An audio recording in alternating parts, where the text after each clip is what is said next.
भारत माता की, भारत माता की, गोलजू देवता की, गोलजू देवता की, पूर्णागिरी मैया की, पूर्णागिरी मैया की। जीजीआईसी ऑडिटोरियम चंपावत में आज जनसभा एवं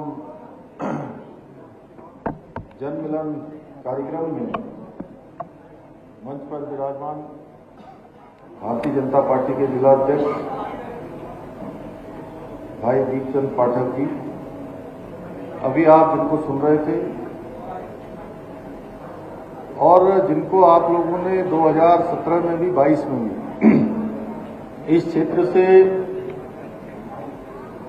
जिताकर विधानसभा भेजा और अब वो नई जिम्मेदारी वन विकास निगम के अध्यक्ष के नाते अब आप सब लोगों की सेवा करने का काम आगे बढ़ाएंगे। आदमी कैलाश भटोली जी, जिला पंचायत अध्यक्ष हेमज्योति राय जी, हमारे वरिष्ठ नेता आदरणीय हयात सिंह मेहरा जी, आदरणीय शिवराज सिंह कठायत जी, आदरणीय शंकर पांडे जी, हमारे नगर पालिका के चेयरमैन भाई विजय वर्मा जी, बहन किरण देवी जी, भाई दीपक रजवाल जी, सतीश पांडे जी और मंच पर विराजमान सभी हमारे वरिष्ठ नेतागण, श्याम नारायण पांडे जी से लेकर हमारे रामदास जोशी जी तक, ब्लॉक प्रमुख और जिला पंचायत के सदस्य, हमारे युवा मोर्चा के जिला अध्यक्ष भाई मोहित पाठक जी, भाई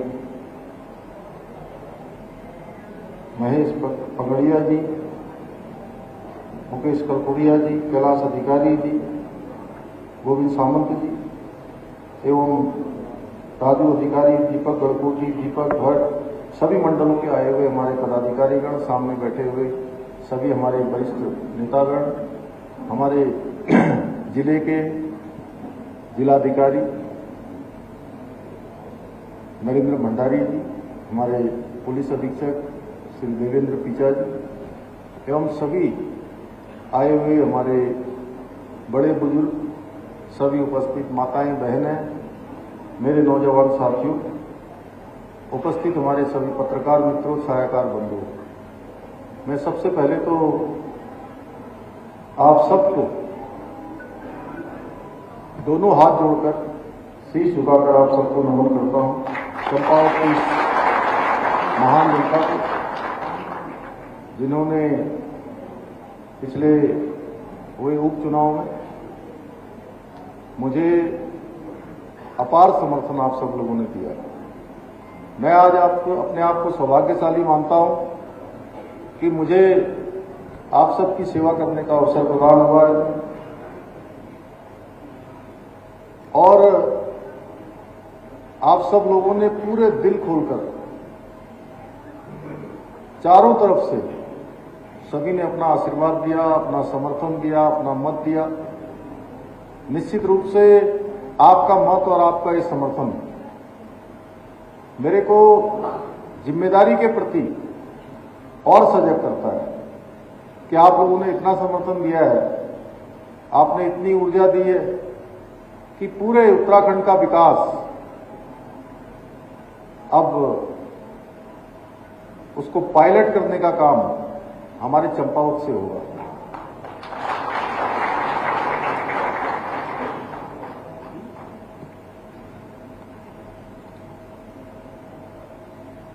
हमारा संकल्प है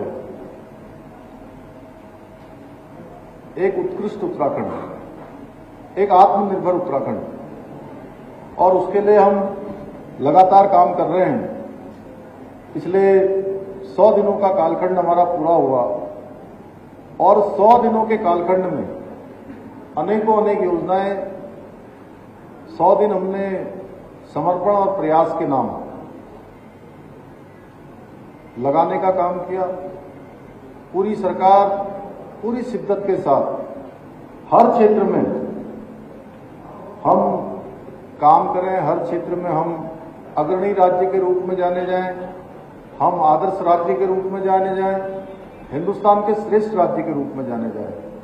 उसके लिए हम लगातार काम कर रहे हैं और इसमें हमको हमारे देश के यशस्वी प्रधानमंत्री मोदी जी का आशीर्वाद भी है, उनका मार्गदर्शन भी है।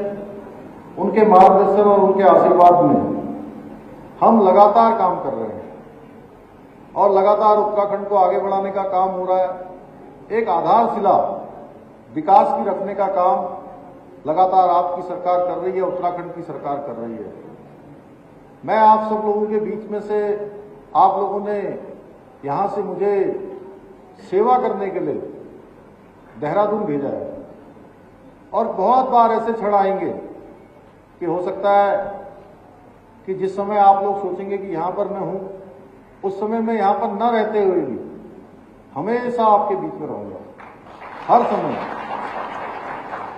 आज मुझे खुशी है कि हमारे देश के यशस्वी प्रधानमंत्री मोदी जी के भी प्रधानमंत्री काल के 8 साल का कालखंड पूरा हो गया है और इन 8 सालों के कालखंड में भारत का मान सम्मान पूरी दुनिया के अंदर बढ़ा है। आज भारत हर क्षेत्र में आगे बढ़ रहा है। अभी आपने मेरे हाथों यहां पर प्रधानमंत्री आवास योजना के चेक हमारी बहनों को दिए, माताओं को दिए। हर किसी को पक्का घर मिले, ये प्रधानमंत्री जी का सपना है और उस सपने को साकार करने का काम हमारी सरकार कर रही है। आप देखेंगे पिछले 8 सालों में तो मोदी जी के नेतृत्व में अनेक योजनाएं हर क्षेत्र के लिए बनी है। और सबसे बड़ी बात है कि आज से पहले की जो सरकारें होती थी, उन सरकारों के समय में योजनाएं कुछ लोगों के लिए बनाई जाती थी, कुछ लोगों के लिए कार्यक्रम बनाए जाते थे और मोदी जी के प्रधानमंत्री बनने के बाद केवल और केवल गरीब और समाज के अंतिम छोर में खड़े हुए व्यक्ति, जो अंतिम स्थान पर रहते हैं, अंतिम पायदान पर रहते हैं, उन तक सरकार पहुंचे, उन तक योजनाएं पहुंचे। उनको लेकर प्रधानमंत्री मोदी जी ने जहां प्रधानमंत्री आवास योजना चलाया, वहीं हमारी बहनों के आंसुओं को पोंछने के लिए देश के अंदर 9 करोड़ माताओं बहनों को उनके धुएं से निजात दिलाने का काम, उनके घर में भी गैस का सिलेंडर पहुंचाने का काम किसी ने किया तो भारत मां के लाल नरेंद्र भाई मोदी ने किया। भाइयों बहनों, जहां हम आयुष्मान भारत योजना की बात करते हैं, हर किसी को 5 लाख रुपए का 1 साल के अंदर इलाज होगा, इसकी गारंटी देने का काम भी नरेंद्र मोदी जी की सरकार ने किया है। अभी हम कोरोना महामारी में थे और जब कोरोना महामारी देश के अंदर आई थी, उससे पहले हम आकलन कर रहे थे, जब अमेरिका जैसे देश, दुनिया के अनेकों विकसित देश, जिनको हम कहते हैं डेवलप कंट्री, उन डेवलप देशों का भी ये हाल हो गया था कि कोरोना में उनके यहां जितनी मौतें हुई, जितना नुकसान हुआ, उसकी कल्पना करने से भी हम लोग डरते थे और हम सोचते थे जब भारत के अंदर कोरोना की महामारी आएगी तो इस कोरोना महामारी से भारत में पूरी तरह से अस्थिरता हो जाएगी, इतना नुकसान हो जाएगा कि हम संभल भी नहीं पाएंगे। क्योंकि हमारे यहाँ इस प्रकार के त्योहार होते हैं, इस प्रकार के उत्सव होते हैं, छोटे छोटे नामकरणों में भी 100 से अधिक लोग इकट्ठे होते हैं। ऐसे समय में हम कल्पना मात्र से भी डरते थे कि अगर हमारे देश के अंदर कोरोना आएगा तो क्या हाल होगा। लेकिन भाइयों बहनों, मोदी जी के चमत्कारिक नेतृत्व ने जहां कोरोना महामारी का शानदार मैनेजमेंट किया, कभी देश के अंदर बंदी करके, कभी लोगों के अंदर सोशल डिस्टेंस लाकर, कभी तमाम प्रकार से व्यवस्थित करके, कभी कोरोना की वैक्सीन बनाकर। एक बार पोलियो आया था, जो हमारे यहां पर बड़े लोग होंगे वो सब जानते हैं। जब पोलियो की दवाई बनाने के लिए, पोलियो की मेडिसिन बनाने के लिए कई साल लग गए, 10 को बीत गए, लेकिन पोलियो की खुराक नहीं आ पाई। कहीं 25-25 साल लग गए, लेकिन पोलियो की खुराक नहीं आई। तमाम महामारियां देश के अंदर आई, उनकी कोई खुराक नहीं आई। लेकिन पहली बार हुआ जब लोग सोच रहे थे कि कोरोना की कहां से वैक्सीन बनेगी। मैं अभिनंदन करना चाहता हूं हमारे देश के प्रधानमंत्री मोदी जी का और देश के वैज्ञानिकों का, देश के हमारे शोधकर्ताओं का, अनुसंधानकर्ताओं का, जिन्होंने 1 साल से भी कम समय के अंदर देश के अंदर 2 वैक्सीनें बना दी। और 2 वैक्सीन बनाने के बाद पूरे देश के अंदर 1 डोज लगाई गई, 1 डोज मुफ्त में लगाई गई, पहली डोज मुफ्त में लगाई गई, दूसरी डोज मुफ्त में लगाई गई और तीसरी बूस्टर डोज भी मुफ्त में लगाई जा रही है। आज देश के अंदर दुनिया के सबसे बड़े देशों में से एक देश हमारा है। 192 करोड़ टीके अभी तक लग चुके हैं और जल्दी ही 200 करोड़ का आंकड़ा पार करने वाले हैं। इतना ही नहीं, केवल देश के अंदर ही टीके नहीं लगाए। हमारी संस्कृति कहती है कि हम समूचे मानव कल्याण की जो है चिंता करते हैं, समूचे मानव कल्याण का हित अपने भाव में रखते हैं। कहते हैं, हमारे शुरू से कहा जाता है कि अयम निजम परोवेति गणना लघु चेतसाम उदार चरित्रानाम वैसुधवम तो कुटुंबकम, यानी कि ये छोटा है, ये बड़ा है, ये तेरा है, ये मेरा है।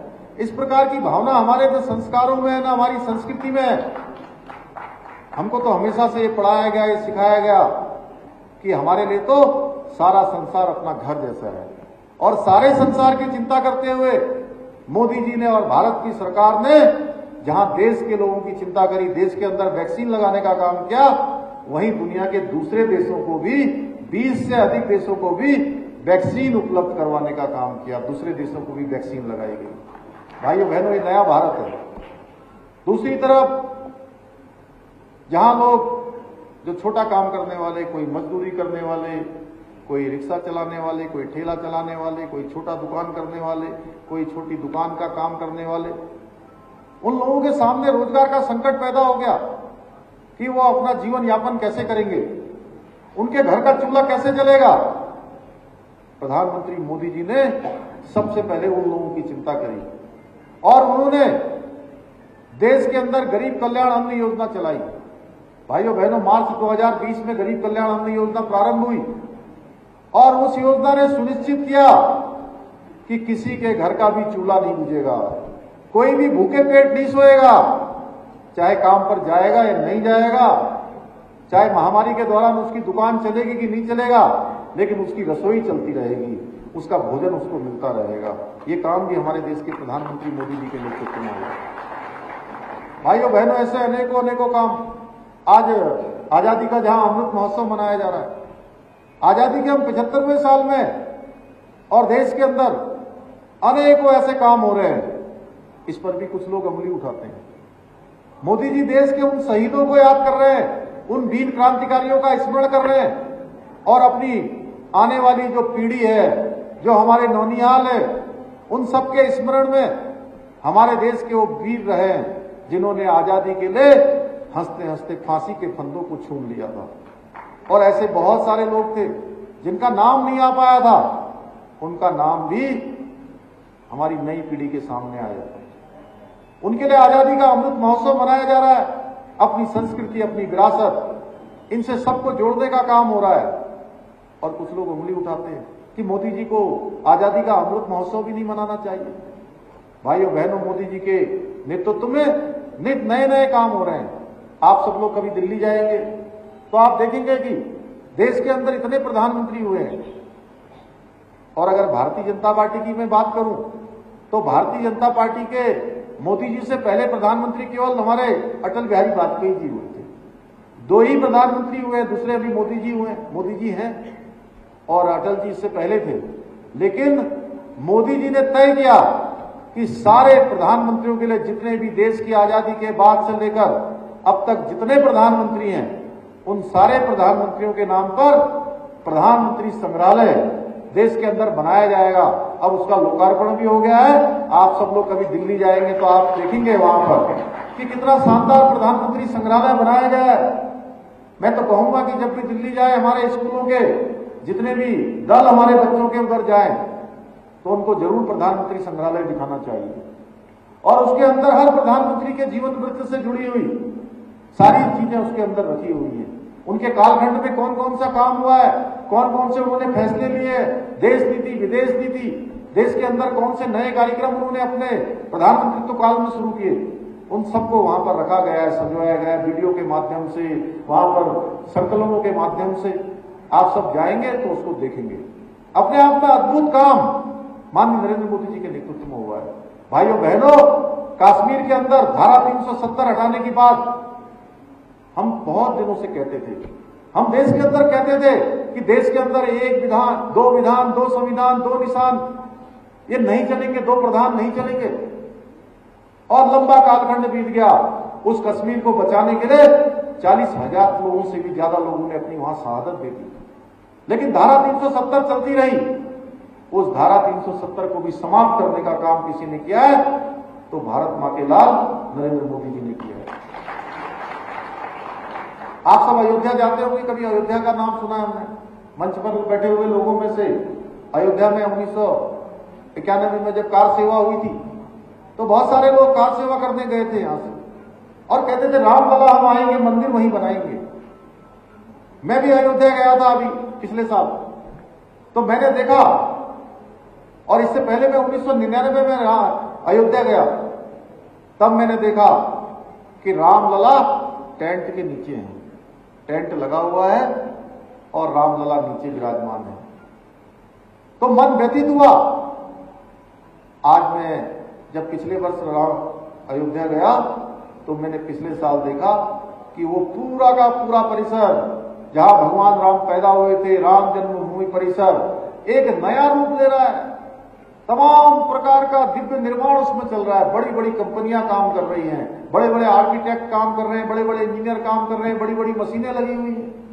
और आने वाले समय में वो स्थान हमारा केवल हिंदुस्तान का ही नहीं बल्कि दुनिया का सबसे बड़े धर्म का केंद्र बनने जा रहा है। ये काम भी हमारे देश के प्रधानमंत्री मोदी जी के नेतृत्व में हुआ।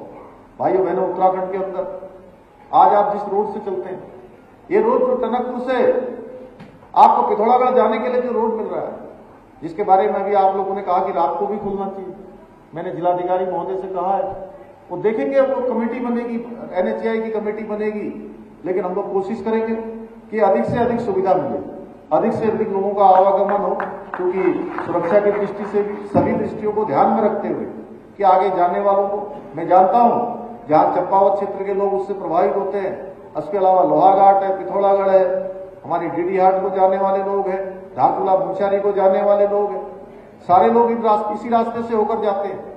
तो इस रोड को बनाने का काम भी हमारे देश के प्रधानमंत्री मोदी जी के नेतृत्व में हो रहा है। और आने वाले समय में आप सब लोग यहां से लेकर कैलाश मानसरोवर तक की जो यात्रा होगी, कैलाश मानसरोवर तक की यात्रा भी आप रोड मार्ग से कर पाएंगे। आगे रोटी बनने वाली है।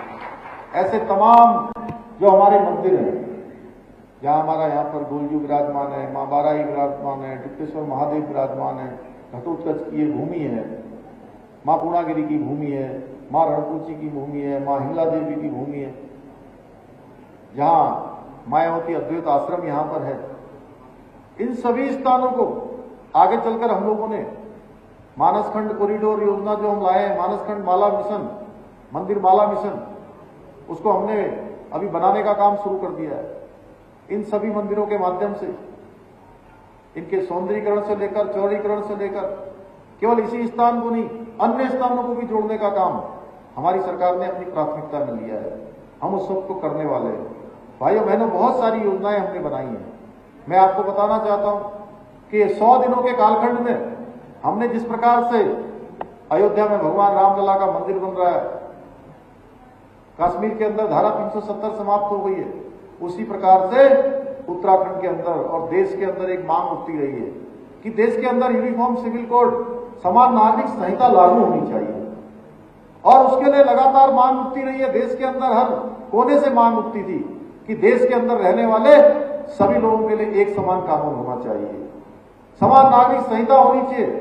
भाइयों बहनों, हम चुनाव से पहले हमने उत्तराखंड की देवतुल्य जनता के सामने ये संकल्प रखा था कि हमारी सरकार बनेगी तो सरकार के शपथ ग्रहण के पहले दिन हम सबसे पहले कोई निर्णय करेंगे तो उत्तराखंड के अंदर समान नागरिक संहिता लागू करने की दिशा में कदम बढ़ाएंगे।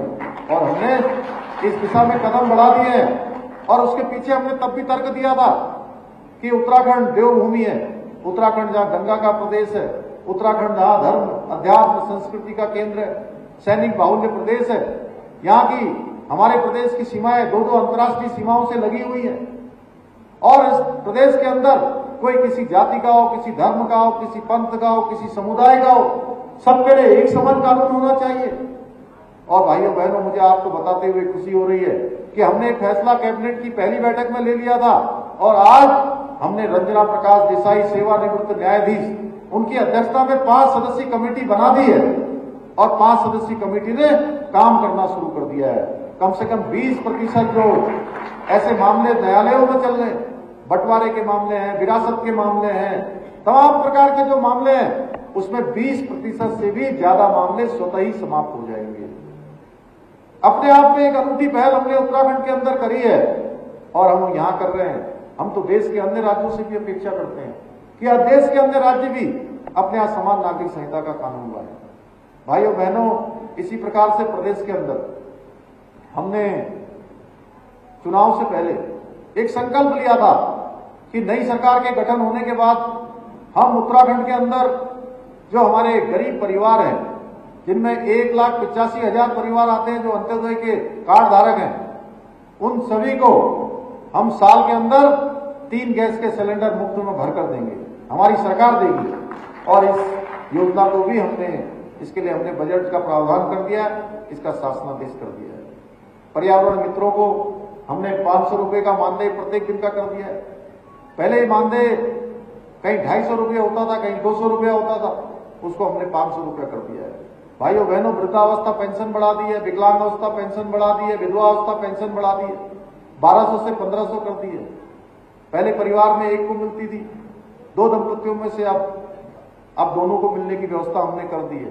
कुछ इसमें थोड़ी सी अड़चन आ रही है, उनमें कुछ शासनादेश में है, लेकिन वो भी हम ठीक करने वाले हैं। उसको भी हम ठीक करेंगे और सुनिश्चित करेंगे कि दोनों परिवार में 2 दंपति हैं तो दोनों दंपतियों को पेंशन मिले। सरकार भ्रष्टाचार को लेकर पूरी तरह से सजग है और हमारी प्राथमिकता है कि हम उत्तराखंड के अंदर भ्रष्टाचार को समाप्त करेंगे। पारदर्शिता के आधार पर सरकार चलेगी, सरकार सहयोगी के रूप में काम करेगी, जनता की सहयोगी के रूप में काम को आगे बढ़ाएगी, उत्तराखंड को आगे बढ़ाएगी। उसके लिए हमने कहा है कि 1064 एक नंबर हमने इसका जारी किया है, हमारी सरकार ने एक नंबर जारी किया है 1064। अगर आपको भी कहीं लगता है किसी कार्यालय में कहीं पर कोई रिश्वत मांगी जा रही है, कोई काम करने में देरी की जा रही है, तो आप भी इस नंबर को डायल कर सकते हैं और इस नंबर को डायल करने वाले को कोई उसकी पहचान नहीं बताई जाएगी, उसकी पहचान नहीं बताई जाएगी कि ये नंबर किसका है, किसने इस पर सूचना दी है। उस पर कार्रवाई होगी, उसकी जांच उपरांत कार्रवाई होगी और इसके जो भी इसमें दोषी पाया जाएगा उसके खिलाफ कठोर कार्रवाई की जाएगी, चाहे छोटा हो चाहे बड़ा हो। ये हमने सुनिश्चित किया है। आपने देखा होगा पिछले दिनों हम लोगों ने ऐसे मामलों पर जो भी मामले आए हैं सब पर कार्रवाई की है। भाइयों बहनों, सरलीकरण, समाधान और निस्तारण, 3 मंत्रों को लेकर हम काम कर रहे हैं। इन मंत्रों के आधार पर सरकार आगे बढ़ रही है कि हमारे अधिकारीगण अपने कार्यालयों में रुके, अपने कार्यालयों में रहें, उसके लिए उनके डे फिक्स किए गए और वो जनता की सुनवाई करें। 10 बजे से लेकर 12 बजे तक, 10 बजे से लेकर 1 बजे तक पहाड़ों में अपने कार्यालयों में रहे, क्योंकि दूर से आने में देर हो जाती है। सचिवालय को हमने एक दिन 9 मीटिंग स्टे कर दिया है।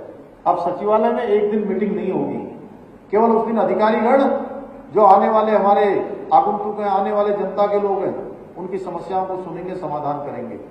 एक नई कार्य संस्कृति जो देश के अंदर मोदी जी के नेतृत्व में आई है, उस कार्य संस्कृति को जन जन तक लाना है, जन जन में अपनाना है, अपने कार्यालयों में लाना है, अधिकारी गणों में, हमारे कर्मचारी गणों में, आम जनता के लोगों में, हमारे सामाजिक क्षेत्र में, राजनीतिक क्षेत्र में काम करने वाले लोगों में।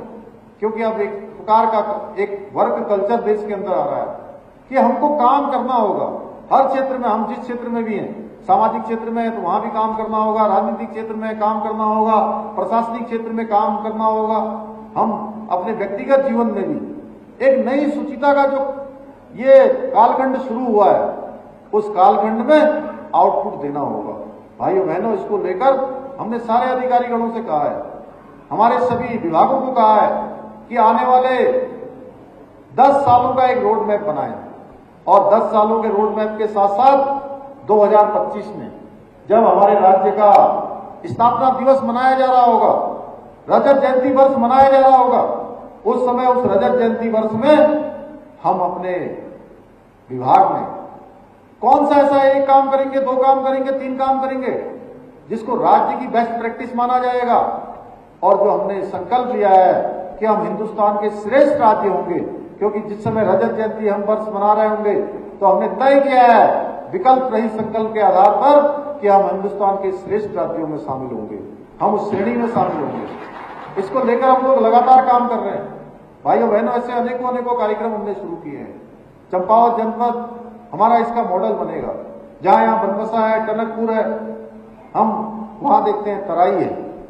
उत्तराखंड भी इसी प्रकार का है, जहां हमारे 2-3 जिले तराई के हैं, 2-3 जिले नीचे के हैं, बाकी के सारे जिले हमारे ऊपर के हैं। वहां थोड़ा गर्म भी है, वहां बरसात का भी अलग है, पानी का भी अलग है, यहाँ का अलग प्रकार का है। यहाँ पर हम फलों के क्षेत्र में, बागवानी के क्षेत्र में, चाय बागानों के क्षेत्र में कौन सी अभी मौन पालन का यहाँ केंद्र खुलने जा रहा है। इसी चीज हमारे यहाँ पर अभी शोभनसन जीना विश्वविद्यालय का एक परिसर चंपावत में खोलने के लिए हमने 5 करोड़ रुपए की धनराशि का प्रावधान कर दिया है। यहाँ पर मौन पालन का केंद्र खोला जा रहा है। आज लगभग 76 करोड़ की योजनाओं का केवल और केवल चंपावत विधानसभा का लोकार्पण और शिलान्यास हुआ है और पूरे जनपद की सभी योजनाओं का 103 करोड़ रुपए की लोकार्पण और शिलान्यास की योजनाएं हुई हैं, जो एक हमारे इस क्षेत्र के विकास में एक आने वाले समय के लिए और तेजी से विकास होगा, चहुमुखी विकास होगा।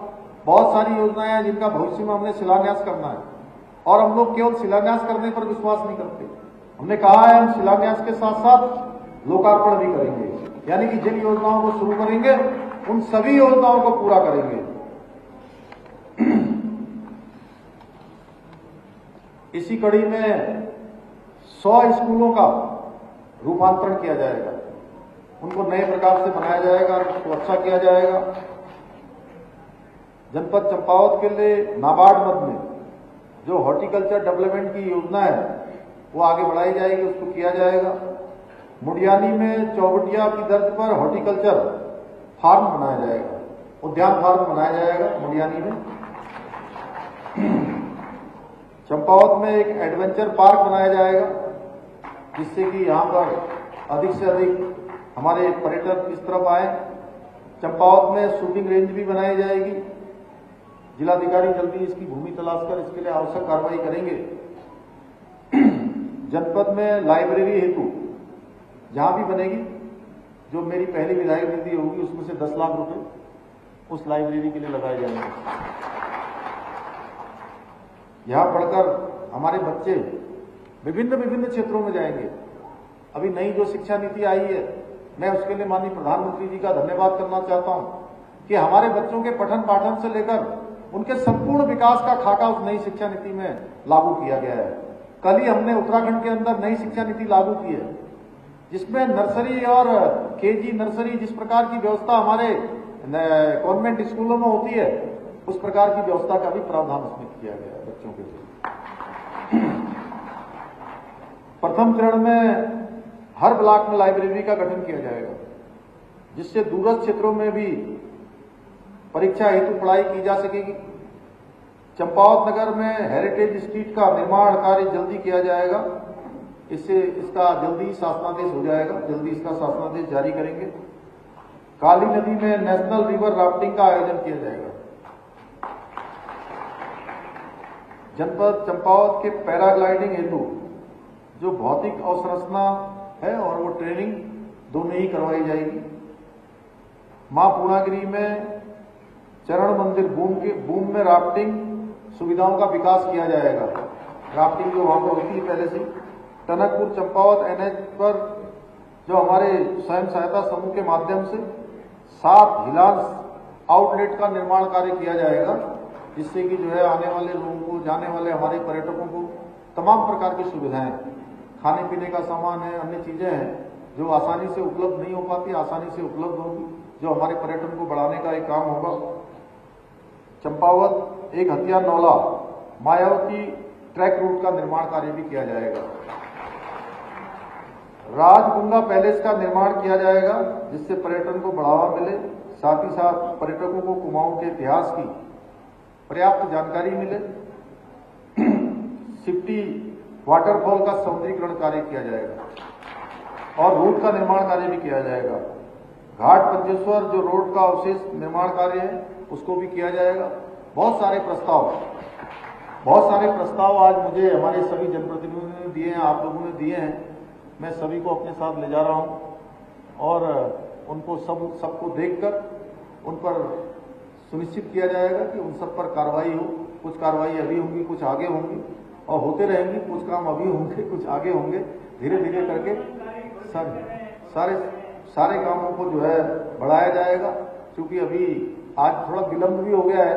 अभी आज रात तक काफी सारी मीटिंगें यहाँ रखी हुई हैं, समीक्षा की बैठकें भी रखी हुई हैं और आप लोगों के बीच में मैं लगातार कोशिश करूंगा। मैं पहले आना चाह रहा था जून के महीने में, थोड़ा उस समय आ नहीं पाया, बहुत सारे कार्यक्रम लग गए। फिर विधानसभा का सत्र भी लग गया, क्योंकि चुनाव होने के कारण से विधानसभा का बजट सेशन इस बार नहीं हो पाया था। वो बजट सेशन भी संचालित किया। फिर हमारी राष्ट्रीय कार्यकारिणी के भी कार्यक्रम आ गए। इस कारण से थोड़ा मैं आया भी विलंब से, लेकिन आज मैंने तय किया है कि आज रात्रि तक आप ही सबके बीच में रहकर सारे जो भी हमारे क्षेत्र के विकास के काम चल रहे हैं, आगे हम कौन सी योजनाएं कर सकते हैं, सभी पहले हमारे जनप्रतिनिधियों से भी मिलकर उनसे सारे उनके विचार लेकर उन्होंने जो भी अपनी सोच बनाई है उस सोच के आधार पर हमारे अधिकारियों के साथ बैठकर उसको आगे के लिए जो है क्रियान्वित करने के कार्यक्रम बनाएंगे। तो आज के अवसर पर मैं आप सभी का अपने हृदय की गहराइयों से आप सबका धन्यवाद करता हूँ कि आप सब लोगों ने जो है यहाँ से मुझे पहले कैलाश को यहाँ से जिताकर सेवा करने का अवसर प्रदान किया है। आपको मैं विश्वास दिलाता हूँ कि हम लोग निश्चित रूप से आपने जो अपेक्षा की, जो विश्वास किए, धीरे धीरे सदैव के कदमों से उन सभी कामों को आगे की ओर बढ़ाएंगे और दुर्जू देवता की कृपा से, माँ गुना देवी के आशीर्वाद से, माँ हिला देवी के आशीर्वाद से, माँ बाराई के आशीर्वाद से, हमारे सभी देवी देवताओं के आशीर्वाद से मैं चाहता हूँ कि आने वाले समय में चंपावत हमारा पूरे उत्तराखंड के लिए विकास का एक मॉडल बनेगा और इस दिशा में हम निरंतर कामों को आगे बढ़ाएंगे। तो आज के अवसर पर आप सभी का धन्यवाद करते हुए मैं अपनी बात को समाप्त करता हूँ। बहुत बहुत धन्यवाद। जय हिंद, जय भारत, जय